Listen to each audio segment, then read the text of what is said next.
We remain steadfast in our commitment in delivering local news that matters. Stories that inspire. Enriching the lives of Filipinos in the Philippines and across the globe.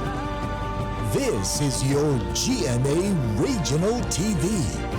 Buong puso para sa Pilipino. Kini ang GMA Regional TV Live. Maayong buntag kanatong tanan ug welcome sa GMA Regional TV Live. It's a brand new week ug sa gihapon punong-puno na usab ang atong kabuntagon sa mga init nga mga balita and of course mga feel-good stories. Good morning, partner Nick. Buntag, partner Mai. Good morning ug happy Monday sa atong tanan nga makapuso dinhi sa Central ug diha sa Eastern Visayas. Maupayan haga ha inyo diha. Kumusta mga kapuso og feel-good story ang gisgutan nimo? Karon lang may nindot atong istorya i-feature karong taw-taon may sa spotlight no. Sa ka-bike enthusiast ni negosyante. Nindot siya mga advokasya may. O pang hashtag spread kindness Nick niya atong nasayran dili lang ni pang Pasko iyahan Nick. It's all year round ang iyahang pagtabang ato sa mga nanginahanglan sab. Wow, iyang tungod sa serbisyo. bisikleta may atong pakisayran karong taon-taon ug maka-assemble kung ni siya og bisikleta gikan sa mga customers ihatag kun may sa nanginahanglan. That's nice. So ato siyang ila-ilahon later on mga kapuso, busat putok lang. Ug karon sugdan na nato ang morning newscast ug ani-ana ang mga nagunang balita.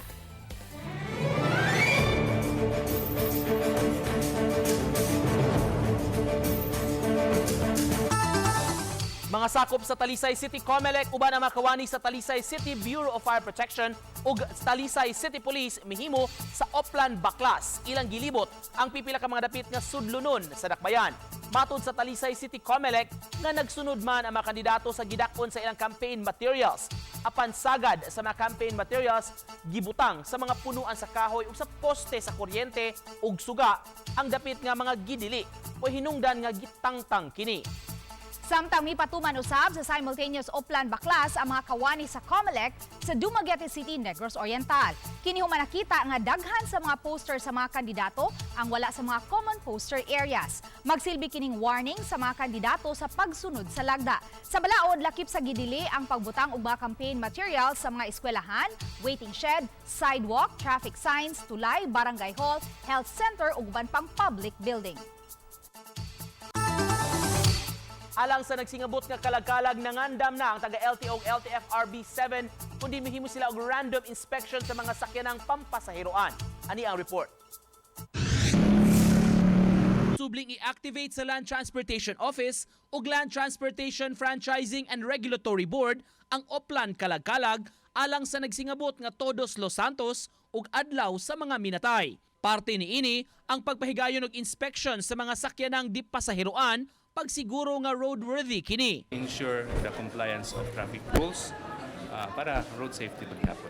Sa bahin sa LTFRB 7, may pipila ka mga buses na ang naisyuhan nila og special permits. Kini aron mulabyog sa ilang naandan nga rota pag-akomodar sa nagkadaghang pasahero. Hinuon matod sa Regional Director, dunaray igong gidaghanon sa mga kasakyan ug hayan dili magkulang. Sobra sa bulan, nag-issue na may special permit para ma-determine na mo nga dili mo lampas sila og 30% sa ilahang fleet.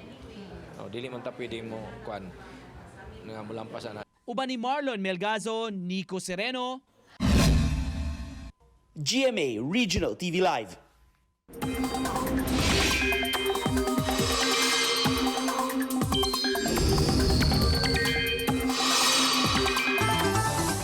Mga kapuso, unang simana karon sa pagsugod sa amihan season nga gideklarar na sa Pag-asa. Sa mga musunod nga simana o buwan, ato nang mabatyagan ang panahon sa tinguan. Dili lang kini mabatyagan sa atong mga kapuso sa amihanang bahin apan lakip na sa Metro Manila, Visayas ug Mindanao. Busa mag-amping kanunay sa atong panglawas ug mas paligunon pa ang resistensya gumikan sa posibleng mga sakit-sakit epekto sa bugnaw nga panahon. Karong buntaga, pipila ka bahin sa Central ug Eastern Visayas ang makasinati og pag-uwan kini base sa rainfall forecast sa Metro Weather. Unyang hapon magpadayon kini ug mahimong mas halapad na ang mga pag-uwan. Posible usab ang heavy rain sa ubang mga lugar busa kanunay nga mag-alerto sa mga hulga sa pagbaha ug pagdahili sa yuta. Insaktong usa ka semana sa dipang barangay ug SK elections, karong buntaga dunay gipahigayong send-off sa mga sakop sa Cebu City Police nga musilbi sa eleksyon. Ani ang live report, pangustahon nato si Alan Domingo. Lan. Buntag na karon diri manukan sa SRP Southern Properties in Dipahigayon karon kasamtangan ang simultaneous multi-agency send-off and turnover ceremonies sa mga men and women nga sa bisyo sa umabot October 30 SK and barangay election. Kini ato nakita karon sa atong likod Nico mo ni siyang augmentation force mukabati sa 1,600 ang naa karon diri nitambong sa seremonyas karong adlaw baduna na gi-deploy pasiuna ang ato ang Police Regional Office 7 ngadto sa upat ka mga lalawigan dinhi sa Central Visayas mukabat og 12,000 ka mga tropa gikan sa Philippine National Police di 9,200 and uban ini aduna say tropa gikan sa Armed Forces of the Philippines, Philippine Coast Guard, Bureau of Fire Protection o uban pang mga support groups Nico nga mulangkob mo sa bisyo sa umaabot nga October 30 SK and barangay election. Karong nga mga orasa padayon ang programa diri diin gipamatbat sa mga stakeholders, mga pangulo sa ato ang election stakeholders, ang mga pamahayag diin ang ilahang gipaniguro gyud ang hapsay milinawon og matidud-anon nga eleksyon karong Oktubre 30. Murang latest development karon gikan diri sa SRP. Balik sa inyo diha, Nico. Daghang salamat sa update, Alan Domingo. Mubalor sa 285 million pesos ang nasakmit nga mga canister sa usa ka warehouse nga nimutang sa Sitio Batong sa Barangay Danglag, lungsod sa Konsolasyon kagahapon sa buntag. Gironda sa mga sakop sa Criminal Investigation Detection Group kon CIDG, Anti-Fraud Commercial Crime Unit, Camp Crame ug uban pang grupo. Ang maong pagpangronda pinasikad sa usa ka search warrant nga gi-issue ni Honorable Judge Lucila Enhambre sa RTC Branch 89 sa Mandawi City. Moabot sa 27 ka mga trabahante ang ilang nadakpan ug sagad kanila nagagikan sa Negros Oriental. Punduhanan ang mga canisters nga gipanag-iya sa nagkalain-laing kompanya ang maong bodega. Kalapasan sa Republic Act 623 ang pagpangguba niini.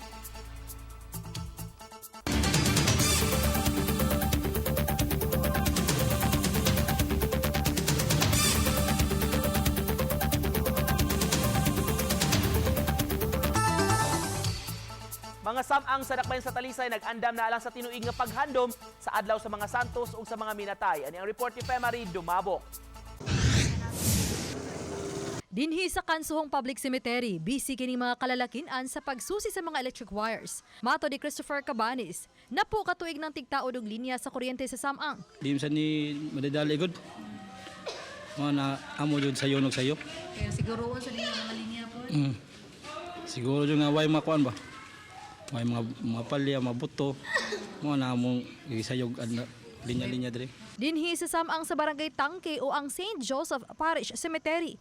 Nakahuman na sa pagtaod sa linya sa kuryente alang sa tanang mga nitso. Sa niaging simana pa lang, matod sa usa sa mga nagbantay sa samang nga kapin sa usa ka gatos na usab ang nagbayad alang sa pasuga. Tag 450 pesos ang bayad sa pasuga karon. Misaka kini og 50 pesos itandi sa miaging tuig. Ana na usab naka-schedule nga mga misa alang sa November 1 ug 2. Sa Barangay Poblasyon, ang pagpanglimpyo sa creek nga duol sa duha ka mga samang ang gisiguro sa Action Agad Team. Samtang traffic plan diha sa mga duol sa sementeryo ang nakahanay na usab. Kauban si Godfrey Rilien. Ako si Femari Dumabo. GMA Regional TV Live. Ni kunod na sa kategory 2 gikan sa kategory 4 ang bagyong si Norma nga padayon nagkusukuso sa Baja California Peninsula dito sa Mexico. Nasigpatan ang mata sa bagyo sa 45 km sa west-southwest sa Los Cabos ug miliho kini sa gikusgon nga 13 km per hour ug aduna sub kini gikusgon nga hangin nga 155 km per hour. Nanawagan ang Mexican authorities sa mga residente sa Baja California Sur nga magmatngon ug magpabiling ang naasud sa ilang mga panimay. Kung posibleng makatanom og vegetable garden ilawom sa dagat o baka hasud sa kuweba, posible usab nga makatanom kita og mga utanon ngadto sa kawanangan. Kini human nga nakamugna og space-based vegetable cultivation apparatus ang China nga adunay saktong temperatura, humidity ug nutrisyon aron nga makatanom og makatubo og mga utanon sa kawanangan. Mugna kini sa taga China Astronaut Research and Training Center, diin mahimo sila makatanom og cherry tomatoes, scallions ug mga lettuce sa space.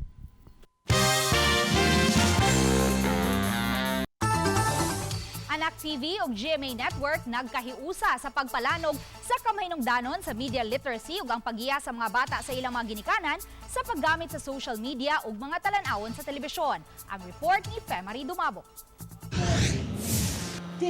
Kapin sa 50 ka mga ginikanan ang nakapahimo sa Anak TV Symposium nga gipahigayon sa usa ka eskwelahan sa Dakbayan sa Mandawi niadtong Sabado.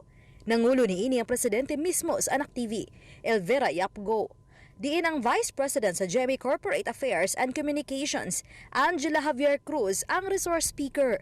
Gipasabot og nipahinumdum nga angay lang ang mga ginikanan kahibalo sa risgo kung pasagdan lang ang mga bata sa social gadget. Mga teenagers, we call them Generation Z or we call them the glass generation. Merong mga ibang mga doktor na nag-aaral ng ganito. Ang tawag nila glass generation. Bakit? Why you ask? Why glass generation? Because they are always facing the screens. Media literacy. It is the ability to understand what kind of content is presented to us. Kung ano yung mga pinapanood, dapat naiintindihan natin what kind of content ang pinapakita at pinapanood ng mga bata. And how do we, as parents and guardians, paano natin i-guide? Ano ang appropriate action natin? Gipakita niya ang mga problema nga dala kung pasagdan lang ang mga bata sa bisan unsa lang klase nga makita sa telebisyon o sa social media. Apan nitanyag usab siya og mga solusyon aron magiyahan ang mga kabatan-unan ning paspas ang dagan sa panahon ug evolution sa teknolohiya. Ang anak mo, bibigyan mo siya ng time. Hindi pwedeng papakinggan mo lang siya ng 1 line or 2 lines tapos na, di ba? Kailangan mag-connect tayo at pakinggan natin siya mabuti. With all sincerity. Naniniwala Anak TV ang mga bata sa murang isip na from 9 years old to 15 years old, they know how to survive, they know how to do something that can help them, achieve what is impossible. Gihangop kini sa mga ginikanan. Daghan may nakatunan sa kanang labi na sa among kanang sa atong mga bata, how to kanang kuan nila ato gid sila i-guide kung sana ilang gipang buhat, especially sa mga gadget. Kahinahanglan nga ato gid sila i-guide ato sa silang tabangan nga kanang malayo sila sa mga kanang bati nga talan-awon. Ang mga GMA Sparkle artists ug Anak TV ambassadors, Sofia Pablo ug Alin Ansay, ang nilingaw ug nipadayag usab sa ilang mga nakatunan sa ilang pagtuyok sa nasod, pagtabang sa Anak TV Symposium. To all teenagers, this is a reminder not everything you see on social media, on TV is correct. Hindi laging tama yung napapanood natin kasi of course it's made to entertain audiences but not to imitate them. So dapat alam natin yung mga hindi dapat gawin. And of course, parents, bantayan po natin ang mga teenagers and even na yung mga mas bata pa. Huwag din natin kalimutan yung bonding natin with family. Kumbaga kahit simpleng lunch man lang yan or dinner, sama-sama pa rin tayo. Iwas muna tayo sa gadget. Kwentuhan ba? Ganun. Kasi napakahalaga din nun. Uban ni Marlon Malgazo, Femari Dumabok. GMA Regional TV Live. Ang kalig-on sa kawayan nasuwaya na sa bisan unsang mga hagit sud sa taas nga panahon. Ang kalig-on niini mahimusab nga pundasyon alang sa kalambuan sa atong nasod. Kini ang sentrong mensahe sa gipahigayon nga Bamboo Seminar sa Carolina Bamboo Garden sa may Antipolo City. Yang detalye ni Mark Reggie Abella. Pagbago pa lang siya, ito ang kaminungdanon sa kawayan gitudlo atol sa 23rd Learn and Earn from Bamboo Expert sa Carolina Bamboo Garden sa Antipolo City nga gipangunahan sa founder sa garden nga si Carolina G. Jimenez. Ang ituturo naman, paano kaya itong mga bamboos na ito mapapatagal natin ng 30 to 40 years? Kasi maraming nagrereklamo yung mga kanilang bamboo houses, wala pang 5 years, bumabagsak na. May paraan pala. So, yan ang ituturo. Gipakita ang pipila ka mga 47 ka mga managlahing bamboo species sa garden. Gihisgutan usab ang mga pamaagi sa bamboo treatment aron mas magdugay pang kinabuhi sa mga kawayan. Bamboo can be used for any type of building. It can be used for houses, huge event centers and pavilions. But in order for it to be used correctly, we need to make sure they're safe and strong and resilient. Atol sa lecture, gitudlo kung unsaon nga mas matabangan pa nga mulambo o mudaghan pa ang mga kawayan. Kauban si Rod Prado, Mark Radjabelia. GMA Regional TV Live. Kasadya og kilig ang dalit sa Team Barda sa maging sino ka man sa mga Cebuano fans atol sa Kapuso Mall Show sa Ayala Central Block ni adtong Sabado. Anang report ni Femari Dumabo. Bisan og alas 4 pa lang sa hapon nga wala pa nabot sila si Barbie Forteza ug David Licauco nga puno ng activity center sa usa ka mall. Ang mga Cebuano fans, ang uban kanila dunay mga bitbit nga balloons nga nakapangalan sa Barda ug way hunong sa pagsyagi. Mas migrabe ang kahugyaw sa pag-abot sa Barda Love Team nga mihalad og awit ug nag-pick up lines nga gikakilig sa mga fans. Mato di Barbie Forteza nga ang nakapa-energize nila ni David Licauco ang makita ang mainitong paghangop sa mga Cebuano fans. Kinibisan pa wala pa sila itulog o straight from the taping pa ang duha sa maging sino ka man. Game na game sila nga naghatag og kasadya. Nako, grabe. Ako, to be honest, pagod ako kasi we both came from taping. So parang parehas kami na hindi namin alam saan namin kukunin yung energy na pwede namin i-share sa kanila. Pero grabe nung nakita namin yung mga tao, yung nakita namin yung mga Cebuano, parang nawala lahat yun kasi sobrang worth it. Lahat, yung biyahe. And just to be here with all our Kapuso, sobrang saya and we love Cebu. I love Cebu and now Barbie loves Cebu. Oh, yes! Yun. Mga Kapuso, sana po ay sumubaybay pa rin kayo sa maging sino ka man. Last 2 weeks na kami. Marami pang abangan. Kauban si Marlon Melgazo, Femari Dumabo. GMA Regional TV Live.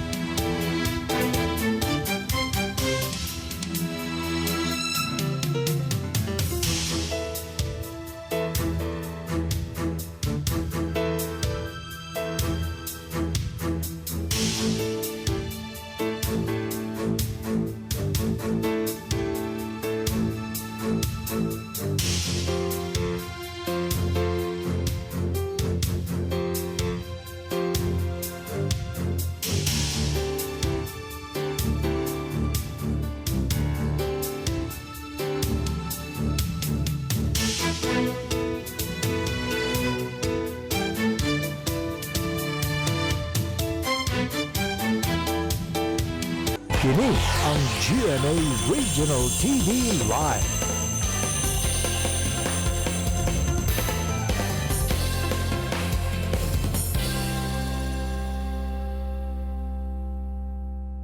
Kini ang GMA Regional TV Live. Mga Kapuso, balik ta dinhi sa GMA Regional TV Live. Sugaton ta ang kabuntagon sa usa ka istorya nga tatak #SpreadKindness. Ani ay mutanyag og libreng pagpaayo sa mga bisikleta.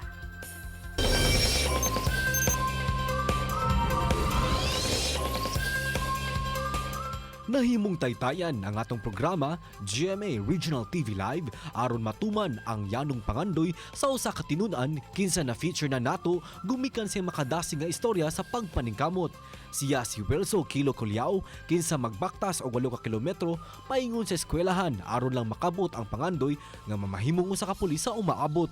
Apan human na feature ang iyang istorya, adunay bike enthusiast nga mitanyag og libreng paayo sa bisikleta nga hinatag usab sa nagpailang Good Samaritan. Ato siyang ilailahon karong buntaga dinhi lang sa GMA Regional TV Live. And we have with us sa studio si Mr. Sherwin Ngoho. Good morning, Sir Sherwin, and welcome sa GMA Regional TV Live. Good morning. Okay. First of all, sir, mangutana mi sir, kanusa ni nagsugod ang imuhang pagka-bike enthusiast and I understand na akay grupo sir no sa mga bikers hub? Oo. Nagsugod niya atong 2021 pagsugod sa pandemic. Naghimo ko og gingana ko og Cebu Bike Commuters. Okay. Ang unang advokasya ani is mo hatag mi og tabang sa katong mga bike commuters na maaberiya sa daan.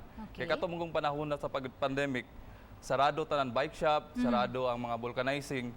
So ang kaning Cebu Bike Commuters na group sa Facebook, ako na siyang gihimo para mura siya og kanang command center. Kung kinsa to yung mga nanginhanglan og tabang, kung kinsa manggali duol atong tao na naaberiya or bisikleta na aberiya, kami ang muhatag og tabang nila. Oh, so pagsugod pa lang dancer for free na or naibayad sa bang serbisyo? Libre dito atong pagsugod dito, ma'am. Kay naaman sad po yung mga nagdonar na muhatag og kanang mga bike parts, mga patch kits, para po sa katong mga tao na naaberiya sa daan. So say fulfillment nga inyong bation every time makahatag mo og serbisyo like kining pagpaayo sa bike for free. Kalipay, ma'am, kay makatabang mi dili lang kay sa katong nagbisikleta, kundi sa mga tao na iyang kabanay, sa iyang pamilya. So daghan man gid siya kanang purpose nganong nitrabaho siya niya. Ang una niyang iyang gibuhat nga kanang transportasyon is ang bisikleta. Kung makatabang mi niya, at the same time nakatabang sad mi sa iyang kabanay ug sa iyang mga pamilya. Okay. Kini atong pagtabang sir, is it limited lang ba ngadto sa katong mga naaberiya along the way or nasa tay itanyag nga libreng services sa uban sab nga nanginahanglan? Unsa say mga kisa say pwedeng mamahimong maka-avail ani sir? Actually, ma'am, sa akong bike shop, na ako'y mga customer na mga mudunar og mga bike parts, katong ilang mga karaan, ginama sila mga mag-upgrade. So mga tong mga ilang mga karaan mga bike parts ilang ihatag nako. Ako siyang i-accumulate until makahimo ko usa ka bisikleta. Until mangita ko og kanang deserving na tagaan ako ani. So dili lang kay ni sa December, kung makabuo na kog usa, mangita na dayon ko og kinsa akong hatagan. Wow, all year round din imo ang pagpanghatag, sir. So since 2020, murag daghan-daghan na siguro mong nahatagan, sir. If you can recall, mga pila na kahangin yung mga natabangan ug nahatagan ani. Ang buo na bisikleta, mga tulo na ka bisikleta. Sa mga bike parts, kung mudaghan na gali kaayo ang mga gidonar na mga bike parts na nakaraan sa ako ang shop, ako siya gi-dispose. So mag-post ko sa Facebook sa akong page na ako'y mga ako'y mga parts diri na maayo pa. Kung kinsa manggali tong mga mga nanginahanglan, pwede ra mo duol dito sa akong shop. Okay. Sir, para sa dang uban mahibaw, sir, ato bang masulti pagbalik ang kining page nga mamahimo silang maka-duol, sir? Sa Cebu Bike Commuters, pwede sila mo message sa ako kung naa manggali parts na ilang kinahanglan, pwede jud kayo nako mahatag kung naa lang jud available sa akong shop. And usa sa imong natabangan, sir, katong estudyante sa car no nga maglakaw lang siya going to school. So, can you tell us about this, sir? Actually, ni-message ako agikan sa diri sa GMA 7 nga naay-bike na gi-donate. Unya, ako siyang gi-assess. Pagtanaw na ako sa bike, dili pa siya kayo conducive for di siya kayo rideable, kay dili pa kayo safety. So akong gida sa shop, ilang gida dito sa shop, akong gi-recondition, giugasan, gitarong ang brakes, mga para inighatag ato na bike, at least kuan siya kanang safety pod ang rider. So ready na to, mahatag na to, sir, sa estudyante. Ready na kayo. Okay, and finally, sir, unsa imuhang mensahe ngadto sa atong mga kapuso viewers? Akong mensahe kay spread kindness. Tabang lang jud sa usag-usa kay dili lang kay siya imong matabangan kundi ang iyang mga pamilya, ang mga tao na nagsalig niya. So kung imo siyang matabangan, sama ra sa na nagtabang ka sa kadaghan tao. God bless you more, sir, sa inyong mga kaayo. And of course, thank you so much, Sir Sherwin Ngohog. Mga kapuso, mubalik pa ang GMA Regional TV Live. Kini ang GMA Regional TV Live.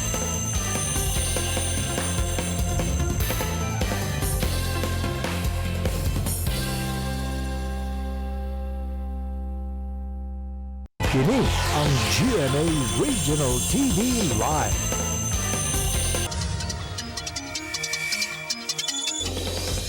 Human nagpakilig sa mga Cebuano fans ato sa gihimong Kapuso Mall Show.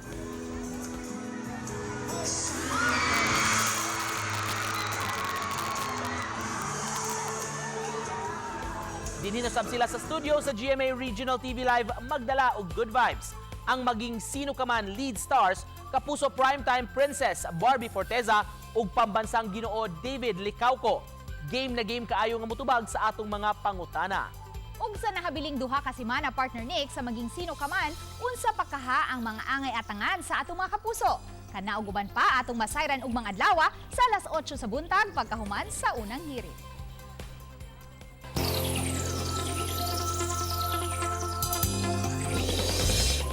Nagkainit ang istorya sa maging sino ka man last 2 weeks may atong atangan. Busa mga kapuso, ayaw gyud mo pagbuhi, and of course we would like to thank all the Cebuanos no in behalf sa Barda. Kita sa magpasalamat sa inyong kanunay pagsuporta sa mga programa sa GMA. Busa mga kapuso, aduna kami ikadalit kaninyo gikan ni Morgan Freeman, American actor and film producer. How do we change the world? One random act of kindness at a time. Samtang makita ninyo kining maong episodes sa official website sa GMA Regional TV, www.gmaregionaltv.com. Pwede usab ninyo mabisita ang among official YouTube channel, ang GMA Regional TV, o i-click ang subscribe button. Alang sa labing init nga mga balita, gikan sa mga rehiyon. Ako inyong kapuso, Luan Merondina. But namong pasalamatan nato mga kapuso sa lain-laing bahin sa Pilipinas, lakip na ang mga kapuso nato abroad. Tungod sa GMA Regional TV, Local News Matters. Kami, ang GMA Regional TV Live, kinatibuk ang puwersa alang sa mas dakong misyon ug mas halapad nga pag-alagad sa nasod. Ako si Nico Sereno. Og 63 days to go, Pasko na! Happy Monday, mga kapuso!